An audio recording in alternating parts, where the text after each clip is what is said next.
a chuva fina que caía sobre a rua das palmeiras. Não era forte o bastante para afastar os vizinhos das janelas, e foi exatamente isso que Rafael Almeida quis, porque ele precisava que todos vissem. Precisava que a vergonha fosse pública o suficiente para que ninguém, nem mesmo ele mesmo, pudesse voltar atrás de Poá.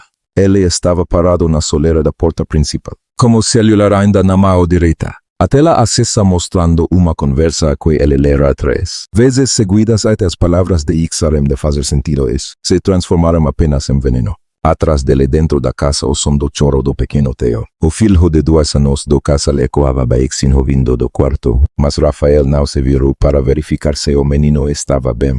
Ele só conseguia olhar para Isabela parada na calçada, com uma mala de rodinhas ao lado do corpo e as 2 mãos protegendo a barriga de 7 meses, como se aquele gesto pudesse blindar o filho que ela ainda carregava contra tudo o que estava acontecendo. Dona Marlene, a vizinha do número 12, já tinha saído para regar as samambaias no momento exato em que a voz de Rafael começou a subir, e agora segurava o regado parado no ar, sem coragem de completar o gesto enquanto fingia não estar prestando atenção. Do outro lado da rua, 2 adolescentes gravavam com o celular, cochichando entre si, e ninguém ali fez nada para impedi-los. Você acha mesmo que eu ia deixar isso passar, Isabela, disse Rafael, a voz rouca de raiva contida, cada palavra saindo devagar como se ele estivesse se controlando, para não gritar de vez. Eu confiei em você. Eu te dei meu nome, minha casa. Meu filho está crescendo dentro de você agora, e é assim que você me paga. Isabela não respondeu de imediato.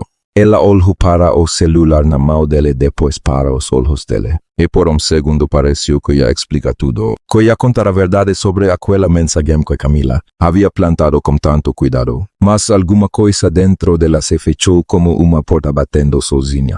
Ela conhecia aquele olhar. Já tinha visto antes na infância, quando o pai da sua mãe decidiu que não valia a pena ouvir explicação nenhuma, que a decisão já estava tomada antes mesmo da pergunta ser feita. Se é isso que você acredita, Rafael, então não há nada que eu possa dizer que vá mudar sua cabeça agora.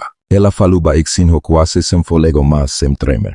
Isso não é resposta, ele insistiu, dando um passo à frente, o corpo tenso. Eu vi as mensagens. Eu vi você marcando encontro com esse homem, escondendo o telefone de mim há semanas. Você acha que eu sou idiota? Vento mais forte soprou naquele instante, balançando os guarda-chuvas dos vizinhos que fingiam não estar olhando, e Isabela sentiu o frio entrar pela manga do casaco fino que vestia, o único que pegou às pressas antes de ser praticamente empurrada para fora. Ela olhou uma última vez para a porta da casa, pensando no filho dormindo lá dentro, pensando em quanto tempo levaria até ele perceber que a mãe não estava mais ali para colocá-lo para dormir. Eu vou embora, Isabela disse por fim, a voz firme apesar de tudo. Mas dia você vai perguntar a si mesmo por que eu nunca implorei. Ela se abaixou, pegou a alca da mala com a mão que não estava protegendo a barriga, e começou a caminhar pela calçada molhada, os saltos baixos batendo contra o concreto num ritmo que ela forçava para parecer mais firme do que realmente se sentia por dentro. Rafael ficou parado no portal, o peito subindo e descendo rápido, esperando que ela se virasse, esperando talvez uma última palavra, um último pedido. Mas Isabela não olhou para trás nenhuma vez. Foi exatamente quando ela chegou à esquina, prestes a virar em direção à avenida principal, que o celular dentro do bolso do seu casaco vibrou. Ela parou por um segundo, olhou para o número desconhecido na tela, e por um instante seus dedos hesitaram sobre o botão verde. Do outro lado da rua, sem que ela percebesse, Dona Marlene finalmente completou o gesto de regar as samambaias, mas seus olhos continuavam fixos em Isabela, intrigada com aquela pausa estranha, com aquele jeito de olhar para o telefone que não combinava em nada com o de uma mulher que acabava de ser expulsa de casa em prantos. Isabela recusou a chamada, guardou o telefone de volta no bolso e seguiu andando agora mais devagar, como se o peso de tudo o que ela estava escolhendo não fazer finalmente batesse com força no meio do peito. Rafael entrou em casa e bateu a porta com força, suficiente para fazer o quadro da entrada balançar na parede. Ele encostou as costas contra a madeira fria, deixando o corpo escorregar até ficar sentado no chão, o celular ainda apertado na mão. Foi só então, sozinho, sem ninguém para ver, que ele releu a conversa mais uma vez, e alguma coisa nela o incomodou de um jeito que ele não conseguiu explicar. O nome do contato salvo na tela dizia apenas fornecedor novo. Nome estranho para alguém supostamente tendo caso, mas ele empurrou aquele pensamento para o fundo da cabeça. Convencido demais de que já sabia toda a verdade que precisava saber. No andar de cima, Camila, prima de segundo grau de Rafael, observava pela janela do corredor a figura de Isabela desaparecendo. Na curva da rua, e sorriso pequeno quase imperceptível se formou no canto da sua boca antes de ela se afastar da janela e descer as escadas, pronta para consolar o primo com a voz mais doce que conseguia fazer. 2 quadras adiante já sem forcas para manter o ritmo apressado. Isabela parou embaixo da marquise de uma padaria fechada. Encostou a mala na parede e deixou finalmente as lágrimas que segurava desde a porta de casa escorrerem livres pelo rosto. Ela colocou a mão sobre a barriga, sentindo o bebê se mexer como se também sentisse a tensão do momento. E sussurrou baixinho quase para si mesma que tudo ficaria bem, que ela sabia exatamente para onde ir, mesmo que fosse o último lugar em que quisesse pisar novamente. O celular vibrou de novo. Dessa vez ela atendeu. Preciso de endereço seguro por algumas semanas, ela disse sem cumprimentar. A voz ainda embargada, mas recuperando o controle a cada palavra. Só eu decidirei o que fazer com tudo isso. É preciso que ninguém, absolutamente ninguém, saiba como eu realmente sou. Do outro lado da rua, Dona Marlene, que tinha decidido caminhar até a padaria justamente para comprar pão fresco antes do jantar, parou a poucos metros de distância fingindo checar o próprio celular. Mas como ouvido atento o suficiente para captar o final daquela frase estranha. Ela conhecia Isabela há 3 anos, desde que o casal se mudara para o bairro e nunca, em nenhum momento, aquela jovem soara como alguém escondendo uma identidade. Aquilo não fazia sentido algum e foi exatamente esse pensamento, essa pequena rachadura de dúvida, que a vizinha carregou para dentro de casa naquela noite, sem imaginar que dia aquele detalhe insignificante seria. Primeira peça de quebra-cabeça muito maior do que qualquer fofoca de vizinhança. A senhora vai ficar bem, Dona Isa, ele disse apenas, usando o apelido antigo que ninguém mais usava havia tempos. Se precisar de qualquer coisa, é só bater na portaria. Obrigado, Osvaldo, ela respondeu forcando meio sorriso. Só preciso de silêncio por enquanto. Dentro do apartamento pequeno e quase vazio, mobiliado apenas como o essencial que ela havia deixado ali, por precaução meses atrás, sem imaginar que precisaria deletar o zero, Isabela finalmente se permitiu sentar na beira da cama e respirar fundo. Ela tirou o celular do bolso outra vez e digitou número que não usava havia quase 2 anos. O número direto do escritório do seu avô, o homem que havia construído o grupo financeiro Ferreira Salgado. A parte do zero é que agora, doente e recluso, ainda mantinha o controle final sobre cada decisão importante da empresa. Vovô sou eu, ela disse quando a ligação foi atendida, a voz tremendo pela primeira vez desde que saíra de casa. Preciso que ninguém saiba onde estou. Nem mesmo o senhor pode contar para a diretoria, ainda não. Do outro lado da cidade, na sede reluzente da Almeida Construções. Rafael entrava no elevador particular que levava à sala da mãe Dona Beatriz, decidido a contar o que havia feito antes que ela ouvisse a versão errada de outra pessoa. Mas ao chegar lá encontrou Camila já sentada à mesa, os olhos vermelhos de choro fingido tão bem ensaiado, que nem a própria Beatriz desconfiava da encenação. Eu tentei avisar você sobre ela há meses, Camila disse a voz embargada, tocando de leve o braço de Rafael. Dói tanto ver você sofrendo, primo, mas eu não tinha coragem de falar antes de ter certeza. Beatriz balançou a cabeça, os lábios apertados numa linha fina de desaprovação antiga, a mesma que carregava desde o dia em que o filho anunciara o casamento com uma mulher sem sobrenome de peso, sem família conhecida na cidade, sem nada que justificasse aos olhos dela o tipo de aliança que uma família como a deles precisava fazer. Eu sempre soube que essa moça escondia alguma coisa, Beatriz murmurou, olhando pela janela. Agora ao menos você está livre para escolher direito da próxima vez, meu filho. Rafael não respondeu. Ficou parado no meio da sala, olhando para o próprio reflexo na vidraça escura, sentindo pela primeira vez, bem no fundo, uma pontada de dúvida que ele ainda não sabia nomear. Incômodo pequeno que insistia em lembrar que Isabela nunca, em 3 anos de casamento, tinha lhe dado motivo real para desconfiar de nada até aquela mensagem aparecer, do nada na noite anterior. Naquela mesma noite, já deitada no colchão fino do apartamento emprestado, Isabela ouviu batidas leves na porta.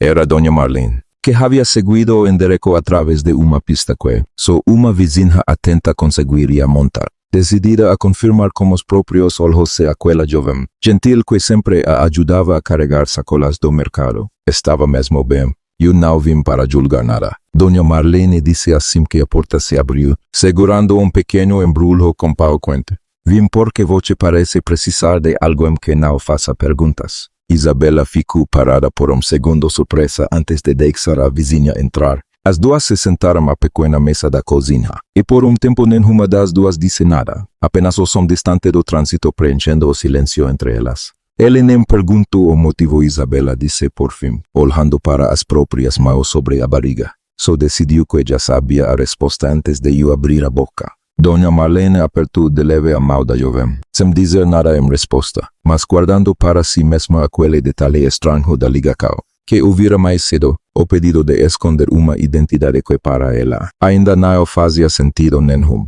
Foi só quando já estava de volta em casa, deitada ao lado do marido que já dormia, que ela se lembrou de nome que vira estampado anos atrás, na capa de uma revista de negócios que folheara na sala de espera do dentista, nome que agora de repente parecia cor de jeito estranhamente parecido como sobrenome de solteira que Isabela usava antes do casamento. Isabela acordou no dia seguinte com a luz fracada, manha entrando pela cortina fina. E o primeiro pensamento que lhe veio à cabeça não foi sobre Rafael, mas sobre o bebê, sobre como aquele pequeno movimento dentro dela continuava firme, indiferente a tudo o que havia desmoronado na noite anterior. Ela levou a mão à barriga, sentiu o chute leve contra a palma, e por instante permitiu-se sorrir antes de se levantar, e enfrentar o dia. O telefone na mesinha ao lado da cama ainda guardava 3 chamadas perdidas do avô, cada uma mais insistente que a outra, e Isabela sabia exatamente o que ele queria dizer. Ele queria que ela voltasse para a sede da Ferreira Salgado, que assumisse o lugar que sempre fora dela por direito, que parasse de se esconder atrás de sobrenome emprestado, mas ela não conseguia, não ainda. Toda vez que pensava em usar o poder da família para se defender, a lembrança da própria mãe voltava com força. A imagem daquela mulher orgulhosa que perdera o casamento inteiro, numa disputa de contratos e acordos, transformando o amor em planilha, e Isabela jurara para si mesma, ainda adolescente, que nunca deixaria que o dinheiro decidisse quem a amava de verdade. Ela precisava de trabalho, de algo simples, de algo que não carregasse o peso do sobrenome Ferreira. E foi assim que 3 dias depois, vestindo casaco emprestado de Dona Marlene e usando apenas o nome Bela nos crachas temporários, ela começou a trabalhar na recepção de uma pequena clínica de fisioterapia localizada estranhamente perto do prédio onde funcionava, sede regional da empresa do próprio avô, prédio que ela evitava olhar diretamente sempre que passava.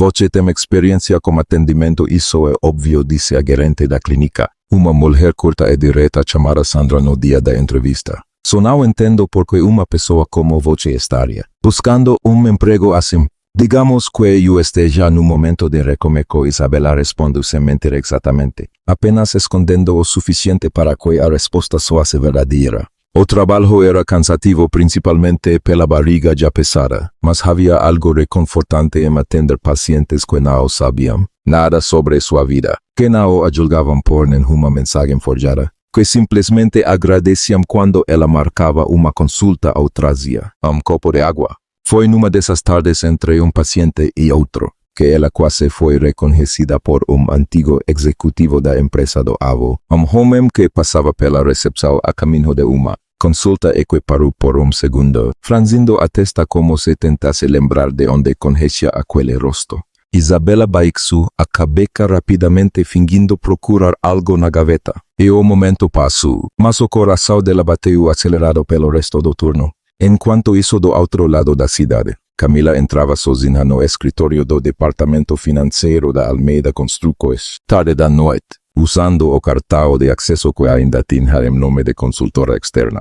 Ela abriu o armário de arquivos antigos procurando uma pasta específica, os dedos tremendo levemente enquanto folheava documentos até encontrar o que temia, contrato de empréstimo assinado 3 anos antes, vinculando parte do capital de giro da empresa a uma linha de crédito garantida por grupo financeiro chamado Ferreira Salgado. O mesmo grupo que ela sabia, mas que ninguém mais na família parecia lembrar, pertence à família de origen de Isabela. Se alguém perceber essa ligação antes de tudo estar resolvido, ela sussurra para si mesma tudo o que eu construí desmorona. Ela arrancou as páginas mais comprometedoras guardando-as dentro da bolsa e recolocou a pasta incompleta de volta no lugar, calculando que levaria semanas até alguém notar a ausência daquelas folhas específicas. Tempo suficiente para ela finalizar o que havia começado. O casamento entre Rafael e a prima escolhida pela avó, uma aliança que uniria as duas famílias e principalmente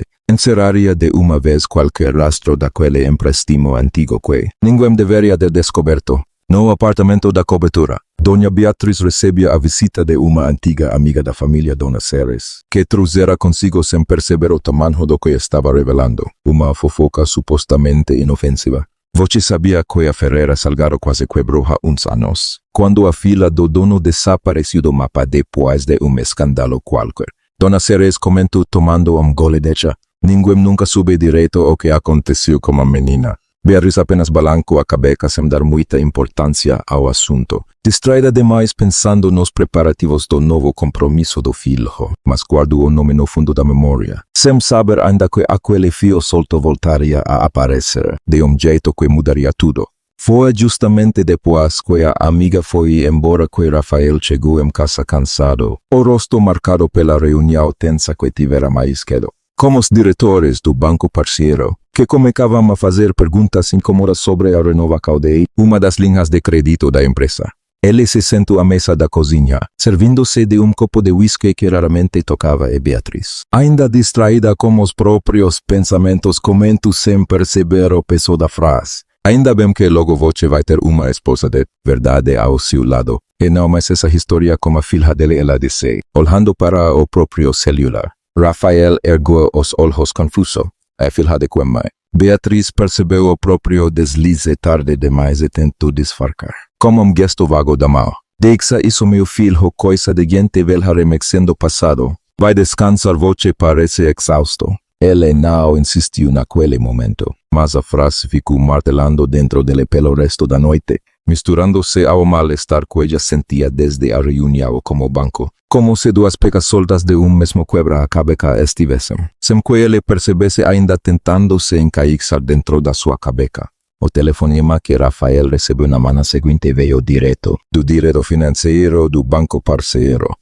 Homem chamado Eduardo Vasconcelos com uma voz cuidadosamente neutra que ainda assim não conseguia esconder a urgência por trás das palavras. Precisamos revisar os termos do empréstimo de capital de giro, Rafael, ele disse sem rodeios. Recebemos uma instrução para reavaliar as garantias vinculadas ao contrato, e isso significa que até nova ordem, o valor disponível para vocês fica congelado. Congelado como assim, Eduardo? Rafael respondeu sentindo o estômago apertar. Nós sempre pagamos em dia, nunca atrasamos uma parcela sequer. Eu sei disso e lamento muito, mas a instrução não veio de mim. Veio de cima do próprio grupo que detém a garantia originária do contrato. Eduardo explicou escolhendo as palavras com cuidado. Vocês vão precisar negociar diretamente com eles se quiserem desbloquear o valor antes do prazo final. Rafael desligou o telefone e ficou parado no meio do próprio escritório, sentindo o chão ceder sob os pés de jeito que ele não sentia desde os primeiros anos difíceis da empresa, quando tudo ainda dependia de decisões arriscadas e noites sem dormir. Ele chamou o diretor jurídico, pediu os documentos originais do contrato e passou a tarde inteira debrucado sobre cláusulas que nunca tinha se dado ao trabalho de ler com atenção, confiando sempre que aquela parte do negócio estava sob controle de outros. Foi só ao cair da noite exausto que ele encontrou, dentro de uma pasta física guardada num armário raramente aberto, uma cópia antiga do contrato original, com uma assinatura de garantidor que ele reconheceu vagamente, mas cujo sobrenome Ferreira Salgado não significava nada específico para ele naquele momento, apenas nome entre tantos outros grupos financeiros da cidade. Enquanto isso, na clínica de fisioterapia, Isabela sentiu uma dor aguda atravessar as costas durante o turno da tarde, forte o suficiente para fazer Sandra insistir que ela fosse imediatamente ao hospital mais próximo para uma avaliação. O médico de plantão, depois de examinar, garantiu que era apenas uma contração de treinamento comum naquele estágio da gravidez, mas pediu que ela ficasse em observação por algumas horas antes de liberar a alta. Foi durante essa espera sentada numa cadeira do corredor do hospital que Isabela viu de longe Rafael entrando apressado pela mesma ala, acompanhando a mãe que sofria de uma crise de depressão alta recorrente havia anos. Os dois se avistaram ao mesmo tempo, e por segundo nenhum dos dois conseguiu desviar o olhar. Ele se aproximou devagar, hesitante, como se não soubesse exatamente o que dizer depois de tudo o que tinha acontecido. Isabela permaneceu sentada, uma mão sobre a barriga, o rosto cansado mas sem nenhum traço de rancor visível, o que, de alguma forma, incomodou Rafael mais do que qualquer grito poderia ter feito. "Você está bem?", ele perguntou, a voz mais baixa do que pretendia. "Estou", ela respondeu simplesmente. "O bebê está bem também, se é isso que você quer saber."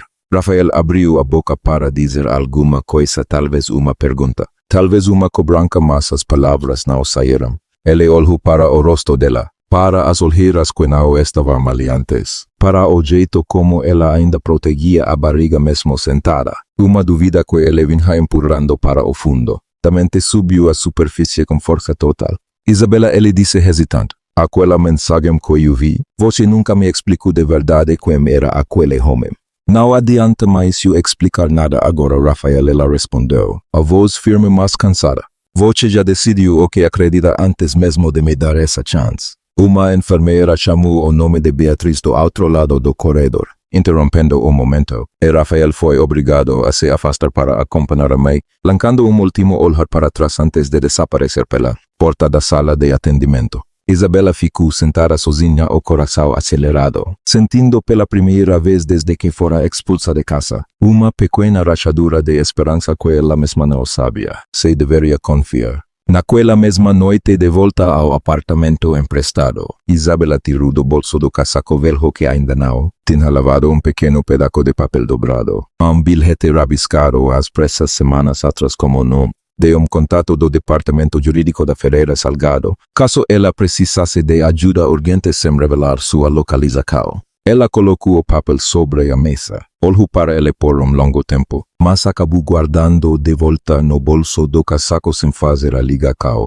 ainda resistindo à ideia de usar o próprio nome como arma. O casaco, esquecido sobre uma cadeira do corredor do hospital durante a pequena confusão da consulta, acabou sendo recolhido por engano por funcionário da limpeza, que o levou ao setor de achados e perdidos. Exatamente na mesma ala onde, horas depois, Rafael passaria novamente ao sair do quarto da mãe.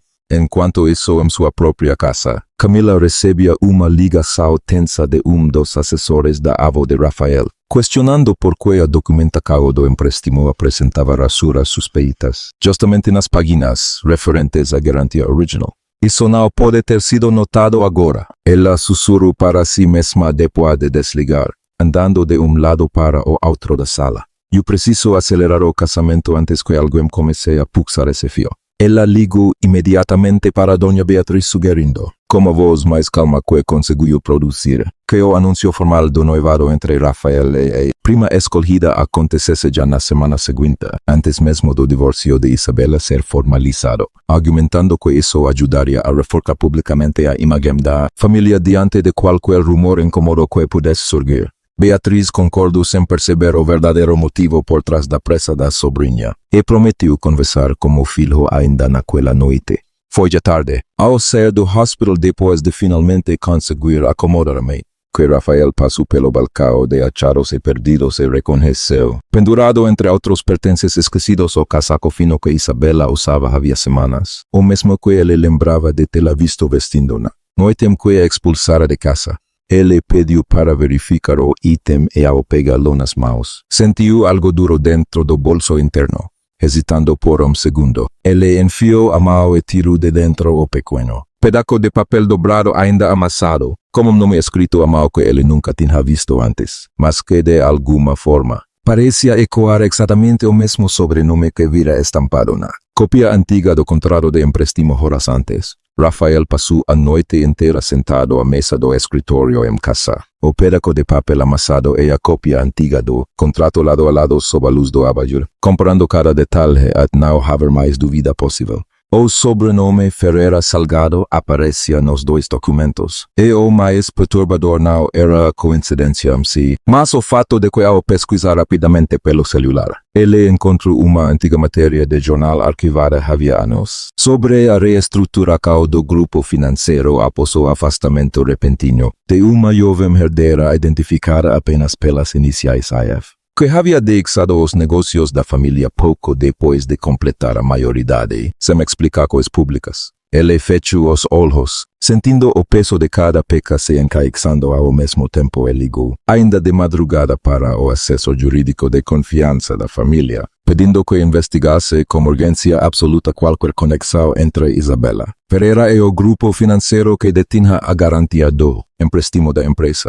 Na manhã seguinte, o assessor voltou com a confirmação que Rafael no fundo já esperava, mas que ainda assim o atingiu como um soco no peito. Isabela era neta única e herdeira legítima do fundador da Ferreira Salgado, afastada voluntariamente da empresa havia 6 anos, e reintegrada discretamente ao conselho apenas nos últimos meses, quando o avô, já doente, começara a repassar responsabilidades. E mais, o assessor confirmou que a instrução de congelamento do empréstimo havia partido diretamente do departamento jurídico controlado por ela, dias após ter sido expulsa de casa. Rafael sentiu a raiva antiga voltar, misturada agora com uma confusão que ele não sabia como processar. Ele dirigiu direto para o apartamento na Rua dos Ipes, endereço que conseguiu através do mesmo assessor, e bateu na porta com força suficiente para assustar Isabela, que abriu ainda vestindo o uniforme da clínica. Você podia ter falado a verdade desde o início, Rafael disse, entrando sem esperar convite. A voz tremendo entre raiva e algo mais difícil de nomear. Você é a dona da garantia que sustenta metade do capital de giro da minha empresa, e me deixo pensando que eu tinha casado com uma mulher qualquer, escondendo isso de mim o tempo inteiro. Eu nunca escondi quem eu sou por maldade, Rafael. Isabela respondeu, cruzando os braços sobre a barriga, a voz calma apesar do coração acelerado. Eu escondi porque queria pela primeira vez na vida ser amada por quem eu sou, não pelo que meu sobrenome representa. E olha só no que isso deu. O empréstimo, ele insistiu, se aproximando um passo. Foi você que mandou congelar, bem na hora em que minha empresa mais precisava do dinheiro.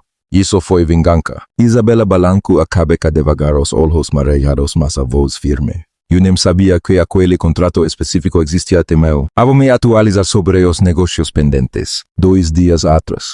A instrução de revisão partiu do conselho, não de mim pessoalmente. Mas eu não neguei quando me perguntaram se deveriam revisar as garantias, porque, sinceramente, Rafael, depois do que você fez, eu não tinha motivo nenhum para facilitar a vida de ninguém ligado a você. Então é isso, ele disse, a voz quebrando de um jeito que ele não esperava. Você tinha o poder de resolver tudo e escolheu me deixar sofrer. Eu não devo satisfação alguma a você sobre como uso. Ok, Isabela respondeu, as lágrimas finalmente escorrendo, mas sem deixar a voz falar. Você me expulsou de casa grávida na frente de todo mundo, sem nem me dar chance de explicar. Eu não vou usar meu nome para salvar quem não confiou em mim nem por um segundo.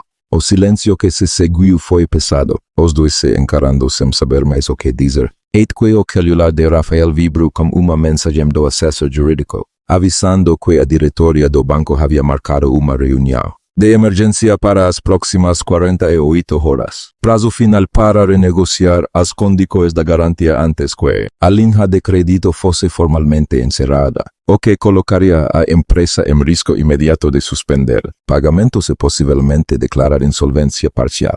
Rafael leu a mensagem 2 vezes, sentindo o chão desmoronar ainda mais sob os próprios pés. Ergueu os olhos para Isabela, que observava a expressão dele mudar sem entender exatamente o que estava acontecendo. 48 horas, ele murmurou, mais para si mesmo do que para ela. E esse é o prazo que eu tenho antes de perder tudo o que passei a vida inteira construindo. Isabela sentiu um aperto no peito, uma mistura confusa de raiva antiga e uma pontada inesperada de preocupação que ela não queria sentir, mas que insistia em aparecer mesmo depois de tudo. Ela abriu a boca para dizer alguma coisa, talvez uma promessa, talvez apenas mais uma recusa, mas antes que qualquer palavra cesse, o celular dela também vibrou. Uma mensagem do próprio avô avisando que Camila havia sido flagrada horas atrás, tentando acessar remotamente o sistema de arquivos do Departamento Financeiro da Ferreira Salgado, numa tentativa aparentemente desesperada de apagar qualquer rastro digital que ligasse o nome dela à adulteração dos documentos originais do contrato. Isabela olhou para a tela por longo segundo depois para Rafael, que ainda esperava alguma resposta, alguma decisão sobre o que ela faria como poder que tinha em mãos. Tem mais uma coisa que você precisa saber antes de se correndo atrás de uma solução. Ela disse finalmente a voz baixa mas carregada de peso novo. Sua prima Camila não estava apenas escondendo minha identidade de voce. Ela estava apagando provas de que sabia desde o início exatamente quem eu era e o que aconteceria como empréstimo se você dia descobrisse. Rafael sentiu o mundo girar por segundo, as pecas finalmente se encaixando de jeito que doía, ainda mais do que a raiva inicial. Ele lembrou de repente da noite em que Camila entregara a ele o celular, como conversa forjada, do jeito calculado como ela escolhera exatamente o momento em que ele estava mais cansado, mais vulnerável, mais propenso a acreditar sem questionar. Isso não pode ser verdade, ele disse, mas a própria voz já não soava convencida. Camila é praticamente minha irmã. Ela nunca teria motivo para armar algo assim. Pergunte a si mesmo quem ganha como seu casamento. Arranjado acontecendo antes que qualquer auditoria chegue perto desse contrato. Isabela respondeu sem suavizar a dureza da frase. E pergunte por que ela escolheu justamente as páginas da garantia original para sumir do arquivo. Rafael passou a mão pelo rosto exausto, sentindo que precisava voltar imediatamente para a sede da empresa, antes que fosse tarde demais, mas ao mesmo tempo incapaz de simplesmente ignorar o que acabara de ouvir. Ele olhou para Isabela mais uma vez, a barriga volumosa, o rosto marcado pelo cansaço dos últimos dias, e por baixo de toda a raiva que ainda sentia. Algo novo começou a se formar, uma mistura estranha de culpa e admiração pelo jeito como ela continuava de pé apesar de tudo. Eu preciso voltar para lidar como banco antes do prazo vencer, ele disse já se levantando a voz mais controlada. Mas isso entre nós não termina aqui, Isabela. Ainda tem muita coisa que eu preciso entender. E muita coisa que eu ainda preciso corrigir. Ela não respondeu imediatamente, apenas observou ele caminhar até a porta. Parar por segundo com a mão numa caneta, como se quisesse dizer mais alguma coisa, mas acabar saindo sem completar a frase. Isabela ficou sozinha no meio da sala pequena, a mensagem do avô ainda aberta na tela do celular, sabendo que, independentemente do que sentisse por Rafael, restavam apenas 2 dias para o destino da empresa dele de Camila, e de tudo o que ainda estava por vir ser finalmente decidido. A reunião de emergência convocada por Dona Beatriz aconteceu na sala principal da cobertura, as pressas reunindo Rafael, a própria Beatriz, o assessor jurídico da família. Por insistência de Rafael também Camila, que chegou vestindo tailleur impecável e sorriso que já começava a tremer nas bordas assim que percebeu o clima da sala. Eu preciso que você explique uma coisa, Camila, Rafael disse assim que todos se sentaram, colocando sobre a mesa uma pasta com as páginas rasuradas do contrato original. Porque essas folhas específicas são essas. Sumiram do arquivo do Departamento Financeiro na mesma semana, que você começou a insistir tanto no meu noivado. Camila riu riso curto e nervoso, ajeitando uma mecha de cabelo atrás da orelha. Eu não sei do que você está falando, Rafael. Isso parece coisa daquela mulher tentando jogar a culpa em outra pessoa para se safar. Eu tenho o registro de acesso ao sistema de seu acesso jurídico. Colocando documento impresso na mesa. Seu cartão de consultora externa foi usado às 22h40 de uma terça-feira, exatamente 3 dias antes da instrução de revisão da garantia chegar ao banco. O rosto de Camila perdeu a cor por segundo, mas ela se recompôs rápido cruzando os braços. Isso não prova nada além de que eu estava trabalhando tarde. Como sempre trabalhei por essa família inteira, enquanto vocês estavam ocupados demais brigando com a esposa. Beatriz, que até então observava calada, ergueu os olhos para a sobrinha com uma expressão que misturava confusão e princípio de desconfiança que nunca tinha sentido antes. Camila, minha filha, por que você insistiu tanto para que o noivado do Rafael acontecesse tão rápido? Antes mesmo do divórcio ser formalizado, porque eu queria proteger essa família de mais escândalo, Camila respondeu, a voz subindo de tom, quase gritando agora. Porque alguém aqui precisa pensar no nome dos Almeida enquanto vocês se distraem com essa história toda. Você queria proteger o nome da família ou proteger si mesma antes que alguém descobrisse o empréstimo que você tentou esconder, Rafael perguntou. Sua voz mais dura do que jamais tinha usado como prima. Foi você que forjou aquela conversa no meu celular, não foi? Foi você que me fez expulsar minha esposa grávida de casa. Camila se levantou de repente batendo as mãos na mesa. Eu fiz o que precisava ser feito. Você ia se casar com aquela mulher e nunca ia descobrir quem ela realmente era até ser tarde demais para essa família recuperar qualquer controle sobre aquele empréstimo. Eu só adiantei o que já ia acontecer de qualquer jeito. Então você confirma que sabia desde o início que Isabela era Beatriz, disse. A voz agora fria distante de qualquer afeto que antes carregava pela sobrinha. Camila ficou em silêncio por segundo longo demais, percebendo tarde demais o que tinha acabado de admitir e tentou recuar, gaguejando uma explicação qualquer sobre mal entendido sobre palavras tiradas de contexto. Mas o estrago já estava feito. Os olhos de Beatriz e do acesso jurídico fixos nela, como se a estivessem vendo pela primeira vez de verdade. Isso vai para o conselho da empresa e para o meu advogado ainda hoje, Rafael disse se levantando. Você vai responder por cada documento adulterado, Camila, e eu não vou mais proteger você disso. Camila saiu da sala batendo a porta, o rosto vermelho de raiva e vergonha, gritando pelo corredor que ainda ia recorrer, que ainda tinha aliados dentro da diretoria, mas ninguém ali mais parecia disposto a ouvir. Com a confissão de Camila registrada, Rafael seguiu direto para o banco. Confiante de que agora, com a verdade exposta, conseguiria renegociar o prazo do empréstimo apresentando as provas da adulteração como justificativa para a revisão emergencial. Mas ao chegar à sala de reunião, encontrou Eduardo Vasconcelos acompanhado de dois diretores do conselho da própria Ferreira Salgado, que informaram com pesar mas sem abrir executivo, que qualquer prorrogação formal do prazo dependia de assinatura direta da acionista majoritária responsável pela garantia. E que sem essa assinatura específica, nem mesmo a comprovação da fraude de Camila mudaria o cronograma já estabelecido. Vocês estão me dizendo que eu tenho as provas, tenho a verdade. E ainda assim posso perder a empresa porque falta uma assinatura, Rafael disse, a voz tensa de frustração. E exatamente isso dos diretores respondeu sem rodeios. As regras do contrato não mudam só porque a intenção original foi manipulada por terceiros. A senhorita Ferreira precisa autorizar pessoalmente a prorrogação. Isso é uma decisão dela, não nossa. Rafael saiu do banco sentindo pela primeira vez o peso total da situação, percebendo que resolver a fraude de Camila não havia sido suficiente, que ainda faltava a parte mais difícil, pedir sem nenhuma garantia de resposta, que Isabela o ajudasse depois de tudo o que ele tinha feito.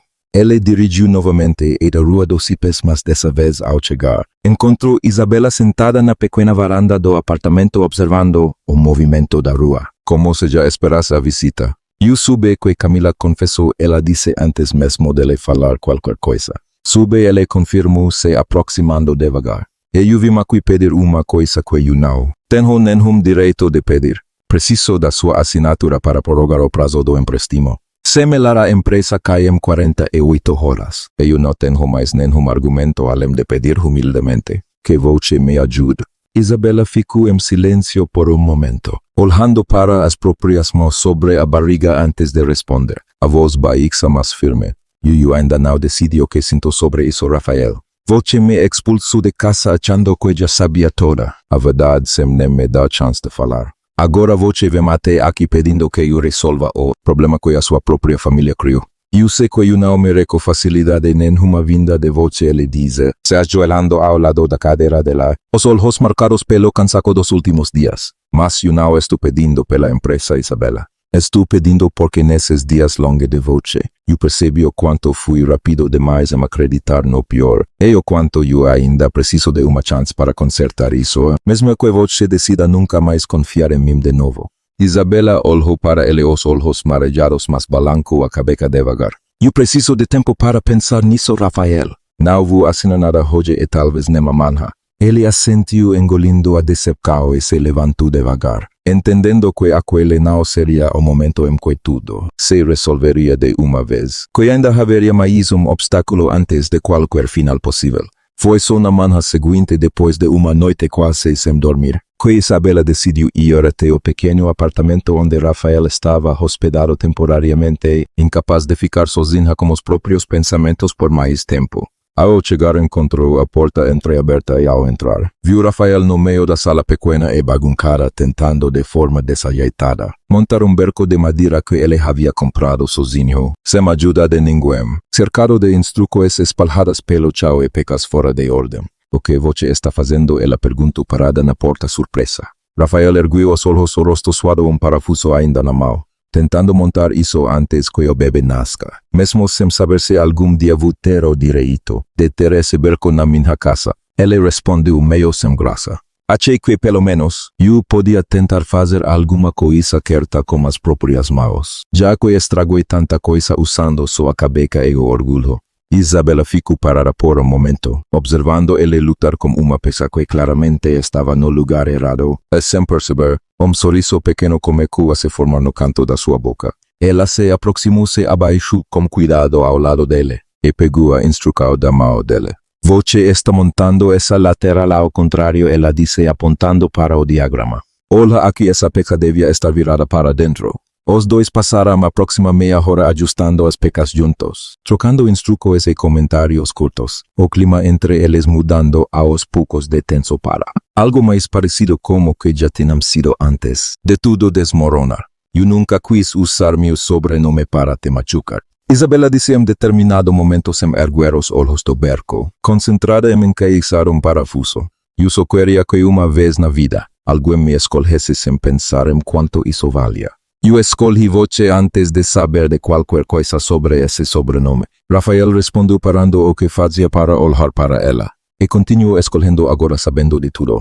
O problema nunca foi com você, Isabela. O problema foi eu rápido demais para acreditar no pior de você. Ela ergueu os olhos para ele, os dedos ainda segurando o parafuso, e por um instante nenhum dos dois disse mais nada. Apenas se olhando de um jeito que não acontecia havia semanas. Foi Isabela quem quebrou o silêncio primeiro. Isso não resolve tudo, ela disse a voz mais suave agora. Mas talvez seja um começo. Rafaela sentiu se enforcar mais do que aquilo, e voltou a montar o barco ao lado dela, os dois trabalhando em silêncio confortável pela primeira vez desde a noite em que tudo tinha desabado. 2 semanas depois, com o barco já montado no quarto que Isabela havia preparado sozinha no pequeno apartamento, e com a assinatura da prorrogação do empréstimo finalmente formalizada, depois que ela decidira, por conta própria e sem pressão de ninguém, dar a Rafael a chance de reconstruir o que tinha quebrado, os dois voltaram juntos de mãos dadas à Rua das Palmeiras para buscar os últimos pertences de Isabela que ainda estavam na casa antiga. Dona Marlene, que os viu chegar da janela, saiu imediatamente para a calçada, seguida de outros vizinhos curiosos, os mesmos que meses antes tinham testemunhado calados a queda de expulsão. Isabela parou por um segundo na mesma calçada onde tinha sido humilhada, sentindo o peso simbólico daquele lugar, e Rafael ao seu lado ergueu a voz o suficiente para que todos ouvissem. Eu preciso pedir desculpas publicamente do mesmo jeito que errei publicamente, ele disse, olhando ao redor para os vizinhos reunidos. Essa mulher nunca mereceu o que eu fiz naquela noite, e eu vou passar o resto da vida mostrando isso, não só para ela, mas para qualquer um que ainda tenha dúvida. Dona Marlene sorriu, os olhos marejados, e foi a primeira a se aproximar para abraçar Isabela, seguida por outros vizinhos que aos poucos formaram uma pequena roda ao redor do casal, o mesmo espaço que antes tinha sido palco de humilhação, transformando-se devagar em testemunha de outra coisa completamente diferente. 3 semanas mais tarde, dentro do próprio quarto que tinham montado juntos, nasceu Lucas, o filho do casal, chorando forte o suficiente para acordar toda a maternidade, enquanto do lado de fora da sala de parto, Dona Beatriz e o avô de Isabela, finalmente reunidos numa mesma sala pela primeira vez, trocavam olhares desconfiados mas educados, sabendo que para o bem daquela criança recém-chegada as duas famílias precisariam de algum jeito aprender a coexistir. Camila, afastada formalmente do cargo e respondendo a um processo movido pela própria empresa por fraude documental, observou de longe, através de uma notícia qualquer que chegou até ela, o nascimento do menino que representava tudo o que seu plano tinha tentado impedir. E por baixo de toda a raiva que ainda sentia soube, com certeza amarga que havia perdido definitivamente,